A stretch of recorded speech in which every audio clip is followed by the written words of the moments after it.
Today is Monday, December 14th. Let's go over your memory scripture this week, Isaiah 9:6. It starts with, "For unto us a child is born, unto us a son is given, and the government will be upon his shoulders, and his name will be called Wonderful, Counselor, Mighty God, Everlasting Father, Prince of Peace." Isaiah 9:6. Last week in Bible, we discussed the final plague, which was the death of the firstborn. God had told his people how to prepare for this plague. He told them to sacrifice a lamb, to drain the blood and put the blood on their doorpost. When the death angel would come, he would pass over any home that had blood outside of their door, which we know that was only the Hebrews, because the Egyptians didn't have these instructions from the Lord. And so the death angel came and he did pass over all the homes of the Hebrews that had the blood, but he went inside every home of every Egyptian that did not have blood, and he struck the firstborn.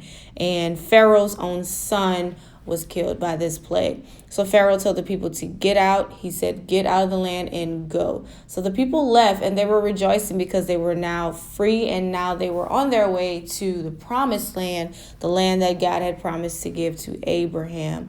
And so a cloud led them by day, fire led them by night. Wherever the cloud and the fire turned, if it stopped, they stopped. If it turned, the people turned. So the people had stopped by the Red Sea, and while they were there, they began to hear a loud noise and realized that it was Pharaoh and his army. Pharaoh decided that he wanted to go and get the Hebrews and to bring them back to Egypt. But of course, we know the Lord was not going to allow that to happen. God wanted his people to go. He did not want his people to become slaves again. So Moses told the people that the Lord will fight for us. So don't even worry about it, because the people began to panic. They were afraid and they were scared, but the Lord would fight for them. And so the cloud moved behind them, and it was a fog to Pharaoh and his army. And the Lord told Moses to stretch his rod above the Red Sea. And when he did, the winds began to blow the sea. It split the sea, and the people were able to cross over to the other side. And so this was a miracle the Lord had done right in front of them. And so, of course, Pharaoh and his army tried to cross over. But as soon as the last Hebrew crossed over onto the other side, God closed the sea, and Pharaoh and his entire army drowned. And so the people praised God because he fought for them. God was showing them that he was with them and he had them. So they began their journey through the wilderness, and they journeyed for 3 days, and it was a tough journey because they're in like a desert, so it's hot. They began to get thirsty. They were hungry. Not only they needed water, but their animals. And so the people, although they just saw all that God done for them, they began to complain and say, "Oh, we should have stayed in Egypt. We should have, this, that." And so thank God Moses knew how to pray. So Moses prayed to the Lord and said, "God, help us to get water." And so they did find water, but remember, it was bitter, and so they were even more frustrated. But God gave Moses instructions on what to do. He said, cut down the tree and throw it into the water, and it healed the waters. So again, God performed another miracle for his people. And then right after that, he led them to Elim, where there was more water. There was the palm trees where they could rest in the shade, because it's hot in the desert. And so God was showing them that he was with them. So that was our lesson last week. So the Hebrews are continuing their journey through the wilderness. Remember, they are trying to get to the promised land, the land that belongs to them, because this was promised to them through Abraham. So they leave Elim, and they are now beginning their journey. They're continuing to go, and the cloud moved, so it was time for them to pack up everything and to start moving again. So they began to journey, and over time, they got hot again, they got thirsty again, and they also were hungry. So this time they started to complain again. So remember, the people are not learning that if they pray, God will answer their prayer. Every time Moses prayed for the Lord to do something, God came through for them. So they're seeing God's miracles, but it's like they're not believing that God can do anything for them. And so they began to complain again. So they go through the whole process of, we wish we were in Egypt. When we were in Egypt, we had this to eat. We had that to eat. Why did you bring us here, Moses, to die in the wilderness? And so they're just complaining and complaining again and again. After God just split a sea for them, well, God led them out of Egypt, split the sea for them. The cloud is with them. God is leading them. He brought them to Elim. God healed the waters for them. But it's like they're still choosing to complain instead of praising God for what he's done, number one, and two, to trust God because God is taking care of them. And so they started to complain over and over again. And so this time they wanted water and they were like, we're hungry. We had meat in Egypt. We need something to eat. So thank God again that Moses knew what to do. Moses knew how to go before God and how to pray. And that's something for us. Anytime we run across a problem, instead of complaining about it, we need to pray about it and say, okay, Lord, could you help me with this? God, could you provide this for me, Lord? Give me peace or whatever it is that we need from God. We just have to pray and ask him for it. He has the answer to everything that we need. And so we don't do like our people did and complain about it, but instead we say, Lord, I'll trust you, and we pray and we give it to God to handle for us because he will. And so thank God again that Moses knew how to pray. So Moses prayed and said, Lord, what should we do? God, give me wisdom, give me guidance, God, on what I should do to help the people. They're hungry and they're thirsty.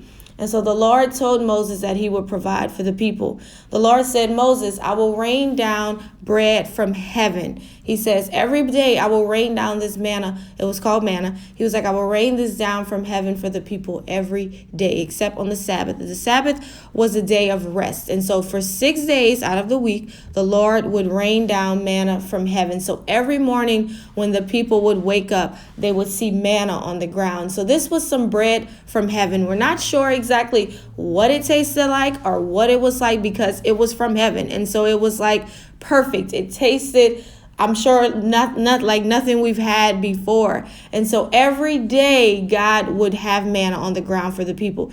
And he gave instructions to the people. He said, when you get the manna, only take what you need for the day. Don't try to gather a lot and try to keep it and save it for the next day because I'm going to give you more the next day. So the Lord said, take only what you need for that day, however much bread you need for you and your family for that day. Eat what you need for that day. And the next morning, guess what? More manna would be on the ground. So every morning when the people woke up, they would go outside and there would be like this white thing on the ground, but it was the manna. And so they would pick it every day. And so if they tried to keep some for the next day, it would spoil, meaning it would go bad because God said, don't try to keep any for the next day.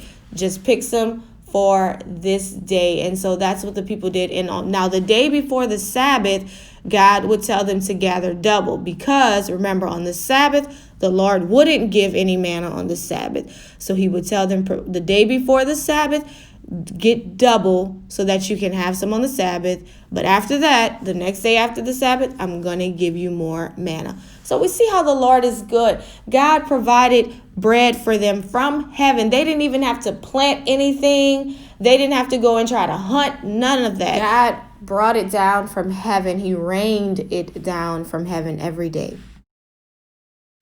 Now, when it came to the meat, the Lord did send meat for them. And he said, I will send quail. I will send a wind and quail will come. Quail is like a type of bird that you could eat. It's kind of similar to a chicken, but it's a lot smaller than a chicken. But just keep that in mind. So God would send the quail to come.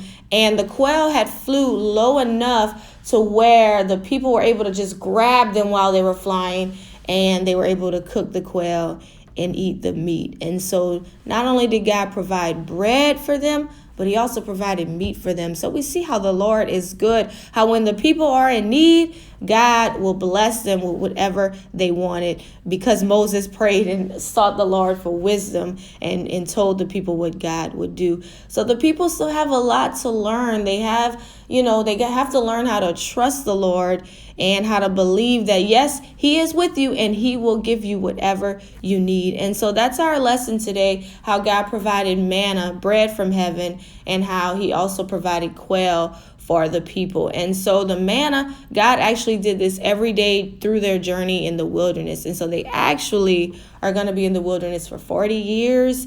And I'll explain when we get to that lesson why it was so long they had to stay in the wilderness. But God still did it every single day for them. So they didn't have to worry about, oh, today we won't have manna. Oh, today we will. No, the Lord gave it to them every day, except on the Sabbath. But the Lord gave them manna. And so God is, not only did he provide the water for them, but he provided food for them as well. And so they just got to trust God. That's all. So that completes our Bible lesson on today.